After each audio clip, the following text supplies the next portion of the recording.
ಸರ್ವಸ್ವರೂಪೇ ಸರ್ವೇಶಿ ಸರ್ವಶಕ್ತಿ ಸಮನ್ವಿತೆ ಬಹ್ಯಭ್ಯಸ್ತ್ರಾಹಿನೋ ದೇವಿ ದುರ್ಗೇ ದೇವಿ ನಮೋಸ್ತುತೆ ನಮಶ್ಚಂಡಿಕಾಯಿ. ಎಲ್ಲ Vishwavani T V special YouTube ವಾಹಿನಿಯ ಪ್ರೇಕ್ಷಕರಿಗೆ ವೀಕ್ಷಕರಿಗೆ ನಮಸ್ಕಾರ. 2026ನೇ ಪ್ರಥಮ ಮಾಸವಾದಂತಹ ಜನವರಿ ತಿಂಗಳು ಮಿಥುನ ರಾಶಿಯವರಿಗೆ ಹೇಗೆ ಇರುತ್ತೆ, ಲಾಭ ನಷ್ಟ ಸುಖ ದುಃಖ ಇವೆಲ್ಲವೂ ಕೂಡ ಈ ವರ್ಷದ ಮೊದಲನೇ ತಿಂಗಳಲ್ಲಿ ಹೇಗೆ ಇರುತ್ತೆ ಅನ್ನತಕ್ಕಂತಹ ವಿಷಯವನ್ನು ಗ್ರಹಾಧಾರಿತವಾಗಿ ನಾವು ತಿಳಿದುಕೊಳ್ಳೋಣ. ಪ್ರಮುಖವಾಗಿ ಮಿಥುನ ರಾಶಿಯವರಿಗೆ ಬುದ್ಧಿಕಾರಕನಾದಂತಹ ಬುಧಗ್ರಹನ ಒಂದು ವಿಶೇಷವಾದಂತಹ ದೃಷ್ಟಿ ಈ ತಿಂಗಳಲ್ಲಿ ಇದೆ. ಆದ್ದರಿಂದ ನೀವು ಏನೇ ಕೆಲಸವನ್ನು ಮಾಡಿದರೂ ಕೂಡ ಯೋಚಿಸಿ ವಿಚಾರಿಸಿ ಮುಂದುವರಿತಕ್ಕಂತಹ ಪ್ರವೃತ್ತಿಯನ್ನು ನೀವು ಹೊಂದಿರುವುದರಿಂದ ಯಾವುದೇ ಕೆಲಸ ಆದರೂ ಕೂಡ ಅದರಲ್ಲಿ ನೀವು ಯಶಸ್ಸನ್ನು ಪ್ರಗತಿಯನ್ನು ಗಳಿಸಲಿದ್ದೀರಿ ಅಂತಲೇ ಹೇಳಬಹುದು. ಜೊತೆಯಲ್ಲಿ ಮಿಥುನ ರಾಶಿಯಲ್ಲಿ ಇರತಕ್ಕಂತಹ ಗುರು ಅಂದರೆ ಇತ್ತೀಚೆಗೆ ಮಿಥುನ ರಾಶಿಗೆ ಬಂದ ದ್ವಿತೀಯ ಸ್ಥಾನದಿಂದ ರಾಶಿಗೆ ಬಂದಿದ್ದರಿಂದ ಗುರುವಿನ ಒಂದು ಪ್ರಭಾವ ಇದು ಜ್ಞಾನ ಸಂಪಾದನೆ, ಆಧ್ಯಾತ್ಮಿಕವಾದಂತಹ ಚಿಂತನೆ, ಪುಣ್ಯಕ್ಷೇತ್ರಗಳ ಪ್ರವಾಸ, ದೇವರ ಪೂಜೆ ಪುನಸ್ಕಾರ ಇಂತಹದ್ದಕ್ಕೆಲ್ಲ ಹೆಚ್ಚು ಕಾರಕಗ್ರಹವಾದಂತಹ ಒಂದು ಗುರುಗ್ರಹದ ಪ್ರಭಾವವು ಕೂಡ ಮಿಥುನ ರಾಶಿಯವರ ಮೇಲೆ ಇದೆ. ಜೊತೆಯಲ್ಲಿ ಬುಧ, ಶುಕ್ರ, ರವಿ, ಕುಜ ಈ ಗ್ರಹಗಳ ದೃಷ್ಟಿಯೂ ಕೂಡ ಮಿಥುನ ರಾಶಿಯ ಮೇಲೆ ಇರುವುದರಿಂದ ಜೀವನದಲ್ಲಿ ಈ ಜನವರಿ ತಿಂಗಳು ಏನಿದೆ ಅದು ಮಿಶ್ರ ಫಲವನ್ನು ಕೊಡುತ್ತೆ ಅಂತೇಳಿ ಹೇಳ್ಬೋದು. ಕೆಲವೊಂದು ವಿಷಯದಲ್ಲಿ ಒಳ್ಳೆಯ ಬೆಳವಣಿಗೆ, ಕೆಲವೊಂದು ವಿಷಯದಲ್ಲಿ ಮನಸ್ಸಿಗೆ ತೊಂದರೆ ಕೊಡತಕ್ಕಂತಹ ಕಸಿವಿಸಿಯಾಗತಕ್ಕಂತಹ ಘಟನೆಗಳೆಲ್ಲವೂ ಕೂಡ ಈ ತಿಂಗಳಲ್ಲಿ ನಡೆಯಬಹುದು. ಜೊತೆಯಲ್ಲಿ ಧನುರ್ಮಾಸವು ಕೂಡ ಈ ತಿಂಗಳ 15 ದಿನದ ನಂತರದಲ್ಲಿ ಬರುವುದರಿಂದ ಧನುರ್ರಾಶಿಯಲ್ಲಿರತಕ್ಕಂತಹ ರವಿ ಅವನ ದೃಷ್ಟಿ ಮಿಥುನ ರಾಶಿಯ ಮೇಲೆ ಇರುವುದರಿಂದಲೂ ಕೂಡ ಸರ್ಕಾರಿ ಕ್ಷೇತ್ರಕ್ಕೆ ಸಂಬಂಧಪಟ್ಟಂತಹ ಎಷ್ಟೋ ಕೆಲಸಗಳಲ್ಲಿ ಕಾರ್ಯಗಳಲ್ಲಿ ನೀವು ಪ್ರಗತಿಯನ್ನು ಸಾಧಿಸ್ತೀರ. ಜೊತೆಯಲ್ಲಿ ಕರ್ಮಸ್ಥಾನಾಧಿಪತಿ ರಾಶಿಯಲ್ಲಿದ್ದಾನೆ. ಕರ್ಮದಲ್ಲಿ ಕರ್ಮ ಪ್ರಭುವಾದಂತಹ ಶನಿ ಇದ್ದಾನೆ. ಇದರಿಂದ ಈ ಉದ್ಯೋಗ, ವ್ಯಾಪಾರ, ವ್ಯವಹಾರ ಇದರ ಮೇಲೂ ಕೂಡ ಪ್ರಭಾವವನ್ನು ಬೀರುತ್ತೆ. ಇದರಿಂದ ಈ ವಿಷಯದಲ್ಲಿ ಎಲ್ಲವೂ ಕೂಡ ಒಂದು ಗ್ರಹಗಳ ಒಂದು ಪ್ರಭಾವ ಇರುವುದರಿಂದ ಸಾಮಾಜಿಕವಾಗಿ ಸಾರ್ವಜನಿಕ ಜೀವನದಲ್ಲಿರ್ತಕ್ಕಂಥವ್ರು ಇರ್ಬೋದು, ಯಾರೋ ಒಂದು ನಟರು ಇರ್ಬೋದು, ಸೋಷಿಯಲ್ ಸರ್ವಿಸ್ ಮಾಡ್ತಕ್ಕಂಥವ್ರು ಇರ್ಬೋದು, ರಾಜಕಾರಣಿಗಳಿರ್ಬೋದು, ಯಾರೇ ಆದರೂ ಕೂಡ ಅವರಿಗೆ ಅವರದ್ದೇ ಸಮಾಜದಲ್ಲಿ ಒಂದು ಮನ್ನಣೆಯನ್ನು ಗಳಿಸ್ತಕ್ಕಂಥದ್ದು, ಗೌರವವನ್ನು ಗಳಿಸಬೇಕು ಅನ್ನತಕ್ಕಂಥದ್ದು, ಆ ಮೂಲಕ ಜೀವನದಲ್ಲಿ ಒಳ್ಳೆಯ ಹೆಸರನ್ನು ಗಳಿಸಬೇಕು ಅನ್ನತಕ್ಕಂತಹ ಆಸೆಯಿಂದ ಇರ್ತಾರೆ. ಎಷ್ಟೋ ಜನ ಸಮಾಜ ಸೇವೆಯನ್ನು ಮಾಡುವುದರಿಂದ ಮನಸ್ಸಿಗೆ ಶಾಂತಿ ಉಂಟಾಗುತ್ತೆ ಅಂಥೇಳಿ ಅಂದುಕೊಂಡು ಮಾಡ್ತಾ ಇರ್ತಾರೆ. ಅವರಿಗೆಲ್ಲರೂ ಕೂಡ ಅವರ ಪ್ರಯತ್ನಕ್ಕೆ ಸಕಾರಾತ್ಮಕವಾದಂತಹ ಫಲಿತಾಂಶದ ನಿರೀಕ್ಷೆಯಲ್ಲಿ ಇರ್ತಾರೆ. ಅದೆಲ್ಲ ಸಿಗಬೇಕು. ಆ ವಿಚಾರದಲ್ಲಿ ಮಿಥುನ ರಾಶಿಯವರಿಗೆ ಒಂದು ವಿಶೇಷವಾದಂತಹ ಒಂದು ತಿಂಗಳು ಈ ಜನವರಿ ತಿಂಗಳು ಅಂಥೇಳಿ ನಾವು ಹೇಳಬಹುದು. ಪ್ರಮುಖವಾಗಿ ಈ ಉದ್ಯೋಗ ಪ್ರತಿಯೊಬ್ಬರೂ ಅವರವರ ಕೆಲಸ ಹೇಗಿರುತ್ತೆ, ಈ ತಿಂಗಳಲ್ಲಿ ನಮಗೆ ಹೊಸ ವರ್ಷ ಏನಾದರೂ ಹರುಷಕ್ಕೆ ಕಾರಣ ಆಗುತ್ತಾ ಅನ್ನೋದು ಪ್ರತಿಯೊಬ್ಬರಿಗೂ ಇರುತ್ತೆ. ಕಳೆದ ವರ್ಷ ಎಲ್ಲ ನಾವು ತುಂಬ ಕಷ್ಟಪಟ್ಟು ಕಷ್ಟದಲ್ಲಿ ಕಳೆದಿದ್ದೇವೆ, ಈ ಹೊಸ ವರ್ಷ ಆದರೂ ಕೂಡ ನಮಗೇನಾದರೂ ಒಳ್ಳೆಯದು ಮಾಡುತ್ತಾ, ಅದರಲ್ಲೂ ಜನವರಿ ತಿಂಗಳೇನಿದೆ ಹೊಸ ವರ್ಷದ ಮೊದಲನೇ ತಿಂಗಳು ಹೇಗೆ ಪ್ರಭಾವವನ್ನು ಬೀರುತ್ತೆ ಅನ್ನತಕ್ಕಂಥ ತುಂಬ ಮುಖ್ಯವಾಗುತ್ತೆ. ಆ ವಿಚಾರದಲ್ಲಿ ಮಿಥುನ ರಾಶಿಯವರು ಒಂದು ರೀತಿಯಲ್ಲಿ ಸಾಕಷ್ಟು ಕೆಲಸ ಕಾರ್ಯಗಳು ಆಗತಕ್ಕಂತಹ ಸಾಧ್ಯತೆಗಳು ಉಂಟು. ಈ ಉದ್ಯೋಗಕ್ಕೆ ಸಂಬಂಧಪಟ್ಟಂತೆ ಅವರು ಉದ್ಯೋಗವನ್ನೇ ಮಾಡ್ತಾ ಇರಲಿ, ಸ್ವಂತ ಉದ್ಯೋಗ ಇರ್ಬೋದು, ಪಾರ್ಟ್ನರ್ಶಿಪ್ ಇರ್ಬೋದು, ಅಥವಾ ಯಾವುದೋ IT-BTಯಲ್ಲಿ ಕೆಲಸ ಮಾಡ್ತಕ್ಕಂಥವ್ರು ಇರ್ಬೋದು, ತಾಂತ್ರಿಕ ವರ್ಗದವರು ಇರ್ಬೋದು, ಆರಕ್ಷಕರು ಇರ್ಬೋದು, ರಕ್ಷಣಾ ಇಲಾಖೆಯಲ್ಲಿ ಕೆಲಸ ಮಾಡ್ತಕ್ಕಂಥವ್ರು ಇರ್ಬೋದು, ಇಂಜಿನಿಯರ್, ಯಾರೇ ಆದರೂ ಕೂಡ ಉದ್ಯೋಗವೇ. ಆದ್ದರಿಂದ ಆ ಉದ್ಯೋಗ ಕ್ಷೇತ್ರ ಇನ್ನಿತರ ಕ್ಷೇತ್ರಗಳಲ್ಲಿ ಕೆಲಸ ಮಾಡತಕ್ಕಂಥವ್ರು ಉದ್ಯೋಗದಲ್ಲಿ ಬದಲಾವಣೆ ಏನಾದರೂ ಆಗುತ್ತಾ, ಬದಲಾವಣೆ ಮಾಡಬೇಕು ಅಂದುಕೊಂಡಿರ್ತಾರೆ. ಈಗಲೇ ಮಾಡೋದಾ, ಇನ್ನೊಂದು ವರ್ಷ ಅಥವಾ 3 ತಿಂಗಳು ಕಳೆದ ನಂತರದಲ್ಲಿ ಮಾಡೋದು, ಯಾವುದು ನಮಗೆ ಚೆನ್ನಾಗಿದೆ ಅನ್ನತಕ್ಕಂತಹ ವಿಚಾರ ಬಂದಾಗ ಮಿಥುನ ರಾಶಿಯ ಪ್ರಮುಖವಾಗಿ ಈ ತಿಂಗಳಲ್ಲಿ ನೀವು ಕೆಲಸ ಬದಲಾವಣೆ ಮಾಡದೇ ಇರತಕ್ಕಂಥದ್ದೇ ಒಳ್ಳೆಯದು. ಅದರಲ್ಲೂ ಕೂಡ ಈ IT ಕ್ಷೇತ್ರದಲ್ಲಿರ್ತಕ್ಕಂಥವ್ರು ತುಂಬ ಕೆಲಸ ಬದಲಾವಣೆ ಮಾಡ್ತಾ ಇರ್ತಾರೆ. ಅದು ಒಳ್ಳೆಯ ಟೈಮಲ್ಲೇ ಮಾಡಿದರೆ ಅವರಿಗೆ ಕೆಲಸ ಸ್ಥಿರವಾಗಿರುತ್ತೆ, ಜಾಬ್ ಸ್ಟೆಬಿಲಿಟಿ, ಇಲ್ಲದೆ ಎದುರು ಇರುವುದಿಲ್ಲ. ಅದಕ್ಕೆಲ್ಲ ಇದೇ ಪ್ರಮುಖವಾಗಿ ಕಾರಣ. ಆದ್ದರಿಂದ ಜನವರಿ ತಿಂಗಳಲ್ಲಿ ಮಿಥುನ ರಾಶಿಯವರು ಉದ್ಯೋಗ ಬದಲಾವಣೆ ಮಾಡತಕ್ಕಂತಹ ಯೋಚನೆ ಮಾಡದೇ ಇರುವುದೇ ಒಳ್ಳೆಯದು. ಏಕೆಂದರೆ ಅತಂತ್ರ ಸ್ಥಿತಿ ನಿರ್ಮಾಣ ಆಗ್ಬೋದು, ಅಥವಾ ಯಾವುದೇ ಸಂಬಳ ವೇತನಕ್ಕೆ ಸಂಬಂಧಪಟ್ಟಂತೆ ಕಿರಿಕಿರಿ ಆಗತಕ್ಕಂಥದ್ದು ಇಂತಹದ್ದೆಲ್ಲ ಸೃಷ್ಟಿಯಾಗಿಬಿಡುತ್ತೆ. ಆದ್ದರಿಂದ ಉದ್ಯೋಗದ ವಿಚಾರದಲ್ಲಿ ಬದಲಾವಣೆ ಬೇಡ. ಇರತಕ್ಕಂತಹ ಕೆಲಸದಲ್ಲೇ ನೀವೊಂದು ಪರಿಶ್ರಮವನ್ನು ಪಡಿ.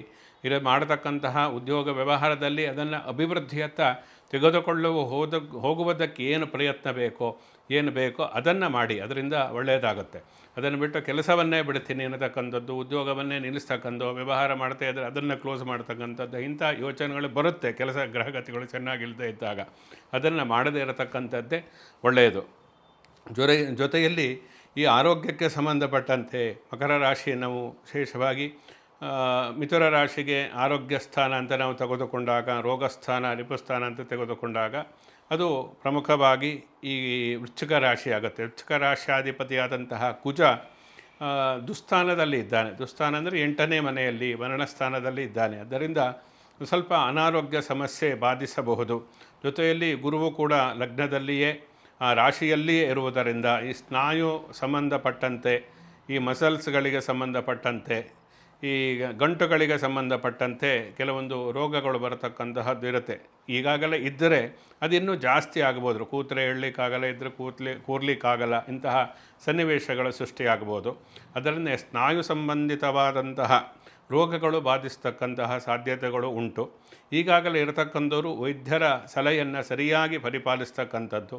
ಬರತಕ್ಕಂತಹ ಯಾವುದೇ ರೋಗ ಇದ್ದರೆ ಇದನ್ನು ನಾವು ಎಚ್ಚರಿಕೆಯನ್ನು ತೆಗೆದುಕೊಂಡು ಅದಕ್ಕೆ ಸೂಕ್ತವಾದಂತಹ ಚಿಕಿತ್ಸೆಯನ್ನು ಮೊದಲೇ ಪಡೆದುಕೊಂಡರೆ ಅದು ಬರುವುದಿಲ್ಲ. ಆ ವಿಚಾರದಲ್ಲಿ ಈ ಕುಜನೂ ಕೂಡ ಚೆನ್ನಾಗಿಲ್ಲ, ಗುರು ಕೂಡ ಸ್ನಾಯು ಸಂಬಂಧಿತವಾದಂತಹ ರೋಗಕ್ಕೆ ಕಾರಣ ಆಗ್ತಾನೆ. ಜೊತೆಯಲ್ಲಿ ಚರ್ಮ ಸಂಬಂಧಿತವಾದಂತಹ ರೋಗಗಳು ಕೂಡ ಬಾಧಿಸಬಹುದು. ಚರ್ಮ ರೋಗ ಅಥವಾ ಯಾವುದೇ ಒಂದು ಸ್ಕಿನ್ ಡಿಸೀಸ್ ಅಂತೇನು ಹೇಳ್ತಾರೆ, ಇಂತಹದ್ದು ಬಾಧಿಸಿದಾಗ ಅದರಲ್ಲೂ ಕೂಡ ಮಹಿಳೆಯರಿಗೆ ಇದು ಹೆಚ್ಚಿನ ಒಂದು ಪ್ರಭಾವವನ್ನು ಬೀರುತ್ತೆ. ಮಿಥುನ ರಾಶಿಯವರು ಏನು ಸ್ತ್ರೀಯರಿದ್ದೀರಿ, ಈ ಚರ್ಮಕ್ಕೆ ಸಂಬಂಧಪಟ್ಟಂತಹ ರೋಗಗಳ ವಿಚಾರದಲ್ಲಿ ತುಂಬ ಎಚ್ಚರಿಕೆಯಿಂದ ಇರಬೇಕಾಗತ್ತೆ. ಜೊತೆಯಲ್ಲಿ ಕೆಲವೊಂದು 15 ದಿವಸ ನಂತರದಲ್ಲೇ ಗ್ರಹಗತಿಗಳ ಬದಲಾವಣೆ ಆಗುತ್ತೆ. ಕುಜ, ರವಿ, ಶುಕ್ರ ಇವೆಲ್ಲ ಬದಲಾವಣೆ ಆಗುತ್ತೆ. ಜೊತೆಯಲ್ಲಿ ಚಂದ್ರ, ಬುಧ ಇಬ್ಬರ ಸಂಯೋಜನೆ ಆಗುತ್ತೆ. ಬುಧನು ನೇರವಾಗಿ ಮಿಥುನ ರಾಶಿಯನ್ನು ನೋಡ್ತಾ ಇರ್ತಾನೆ. 15 ದಿನಗಳ ನಂತರದಲ್ಲಿ ಹೆಚ್ಚೆಚ್ಚು ದೇವರ ಕೆಲಸ, ಒಂದು ಧಾರ್ಮಿಕವಾದಂತಹ ಕೆಲಸಗಳು, ಪುಣ್ಯಕ್ಷೇತ್ರಗಳ ಸಂದರ್ಶನ ಇವುಗಳನ್ನೆಲ್ಲ ಹೆಚ್ಚು ನಿಮ್ಮ ಅನುಭವಕ್ಕೆ ಬರುತ್ತೆ. 15 ಅಂದರೆ 15 ಧನುರ್ಮಾಸ ಬಂದ ನಂತರ, ಧನುರಾಶಿಗೆ ರವಿ ಪ್ರವೇಶವನ್ನು ಮಾಡಿದ ನಂತರದಲ್ಲಿ ಇವೆಲ್ಲವೂ ಕೂಡ ನೀವು ಹೆಚ್ಚಿಗೆ ಒಂದು ಅನುಭವಕ್ಕೆ ಬರಲಿದೆ.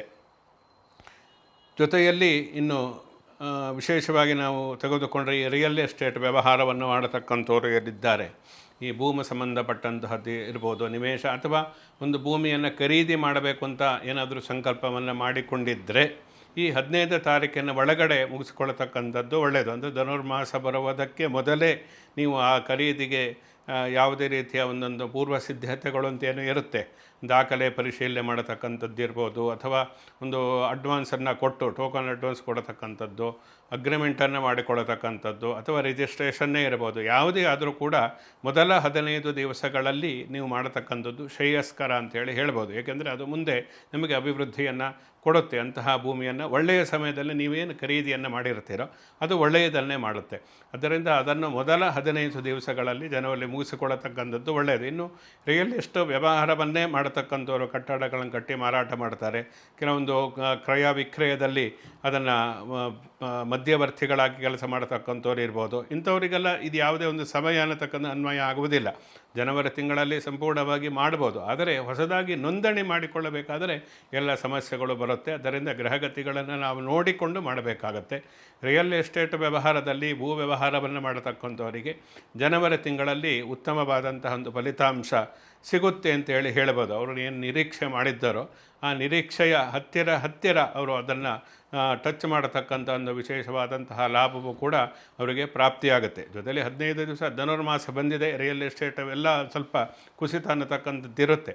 ಆ ವಿಚಾರದಲ್ಲಿ ಎಚ್ಚರಿಕೆಯಿಂದ ಇರಬೇಕು. ಆದರೂ ನಮ್ಮ ಅದೃಷ್ಟ ಚೆನ್ನಾಗಿದ್ದಾಗ, ಅದೃಷ್ಟ ಭಾವ ಚೆನ್ನಾಗಿದ್ದಾಗ ಎಲ್ಲವೂ ಕೂಡ ಆಗುತ್ತೆ. ಆ ವಿಷಯದಲ್ಲಿ ರಾಹು ಕೂಡ 9ನೇ ಮನೆಯಲ್ಲಿ ಇರುವುದರಿಂದ ಮಿಥುನ ರಾಶಿಯವರಿಗೆ ವಿಶೇಷವಾಗಿ ಈ ಭೂ ಸಂಬಂಧಿತವಾದಂಥ ಗುರುವಿನ ದೃಷ್ಟಿಯೂ ಕೂಡ ಇದೆ. ಅಲ್ಲಿ ರಾಹುವಿನ ಮೇಲೆ ಗುರುವಿನ ದೃಷ್ಟಿ ಇದೆ.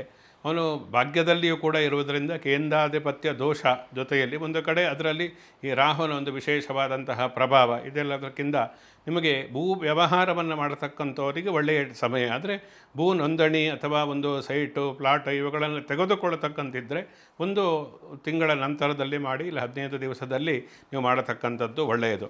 ಇನ್ನು ಕೌಟುಂಬಿಕವಾಗಿ ನಾವು ತೆಗೆದುಕೊಂಡ್ರೆ, ಕೌಟುಂಬಿಕವಾಗಿ ಈ ತಿಂಗಳು ಏನಿದೆ ಈ ಎಲ್ಲವೂ ಕೂಡ ಉತ್ತಮವಾದ, ಸ್ವಲ್ಪ ಕಿರಿಕಿರಿ ಉಂಟಾಗ್ಬೋದು, ಆದರೆ ಅದನ್ನೇ ನೀವು ಅತಿಯಾಗಿ ತೆಗೆದುಕೊಳ್ಳತಕ್ಕಂಥದ್ದು, ಮನಸ್ಸಿಗೆ ಹಚ್ಚಿಕೊಳ್ಳತಕ್ಕಂಥದ್ದು ಒಳ್ಳೆಯದಲ್ಲ. ಹಾಗೆ ಬರುತ್ತೆ, ಹೀಗೆ ಬರುತ್ತೆ. ಆದರೆ ತಾಳ್ಮೆಯಿಂದ ಸಹನೆಯಿಂದ ಇರತಕ್ಕಂಥದ್ದು ದಾಂಪತ್ಯ ಜೀವನ ತುಂಬ ಚೆನ್ನಾಗಿರುತ್ತೆ. ಯಾಕೆಂದರೆ ರಾಶ್ಯಾಧಿಪತಿಯ ದೃಷ್ಟಿ ರಾಶಿಯ ಮೇಲೆ ಇರುವುದರಿಂದ ಬುಧಾದಿತ್ಯ ಯೋಗವು ಕೂಡ ಯೋಗ ಸಹಿತನಾಗಿ ರಾಶಿಯನ್ನು ದೃಷ್ಟಿಸ್ತಾ ಇದ್ದಾನೆ. ಆದ್ದರಿಂದ ದಾಂಪತ್ಯ ಜೀವನದಲ್ಲಿ ಅಂತಹ ತೊಂದರೆಗಳು ಏನು ಬರುವುದಿಲ್ಲ.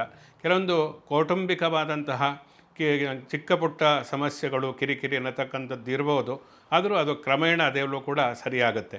ಜೊತೆಯಲ್ಲಿ ವಿಶೇಷವಾಗಿ ಮಿಥುನ ರಾಶಿಯವರು ಏನಿದ್ದಾರೆ ಅವರು ವಿಷ್ಣುವಿಗೆ ಸಂಬಂಧಪಟ್ಟಂತಹ ಶ್ರೀರಾಮನ ಒಂದು ಪೂಜೆ ಅರ್ಚನೆ ಭಜನೆಯನ್ನು ಮಾಡತಕ್ಕಂಥವ್ರು, ರಾಮನಾಮವನ್ನು ಬರೀತಕ್ಕಂಥದ್ದು ಇರ್ಬೋದು, ಕೃಷ್ಣನ ಮಂದಿರಕ್ಕೆ ಭೇಟಿಯನ್ನು ಕೊಡತಕ್ಕಂಥದ್ದು, ಲಕ್ಷ್ಮೀ ನರಸಿಂಹ ಶ್ರೀನಿವಾಸನ ವಿಶೇಷವಾದಂತಹ ಒಂದು ಪ್ರಾತಃ ಕಾಲದ ಪೂಜೆ, ಆ ಬ್ರಾಹ್ಮಿ ಮುಹೂರ್ತ ಧನುರ್ಮಾಸದಲ್ಲಿ ಜನವರಿ ತಿಂಗಳ 15 ದಿನಗಳ ನಂತರ ಧನುರ್ಮಾಸ ಬರುತ್ತೆ. ಪ್ರಾತಃ ಕಾಲದಲ್ಲಿ ಅಂದರೆ ಬ್ರಾಹ್ಮಿ ಮುಹೂರ್ತದಲ್ಲಿ ಸೂರ್ಯೋದಯದ ಪೂರ್ವದಲ್ಲಿ ಶ್ರೀನಿವಾಸನ, ಲಕ್ಷ್ಮೀ ನರಸಿಂಹ, ವಿಷ್ಣು ಸಂಬಂಧಿತವಾದಂತಹ ದೇವಾಲಯಗಳಲ್ಲಿ ವಿಶೇಷವಾಗಿ ಪೂಜೆ ಪ್ರಾರ್ಥನೆ, ಅಂತಹ ದೇವಾಲಯಕ್ಕೆ ಭೇಟಿ ಕೊಡತಕ್ಕಂಥದ್ದು ಇವೆಲ್ಲ ಮಾಡುವುದರಿಂದ ಈ ಎಷ್ಟೋ ಗ್ರಹಗತಿಗಳ ದೋಷದಿಂದ ಉಂಟಾಗತಕ್ಕಂತಹ ಸಮಸ್ಯೆಗಳೆಲ್ಲವೂ ಪರಿಹಾರ ಆಗುತ್ತೆ. ಪ್ರಮುಖವಾಗಿ ಮಿಥುನ ರಾಶಿಯು ಇದನ್ನೆಲ್ಲ ಮಾಡಬೇಕಾಗತ್ತೆ. ನಿರಂತರವಾಗಿ ಮಾಸ ಭವಿಷ್ಯವನ್ನು ನೋಡಲು ವಿಶ್ವವಾಣಿ TV ಸ್ಪೆಷಲ್ ವಾಹಿನಿಯನ್ನು ಸಬ್ಸ್ಕ್ರೈಬ್ ಮಾಡಿ. ಶುಭಮಸ್ತು, ಸಮಸ್ತ ಸನ್ಮಂಗಳಾನಿ ಭವಂತು.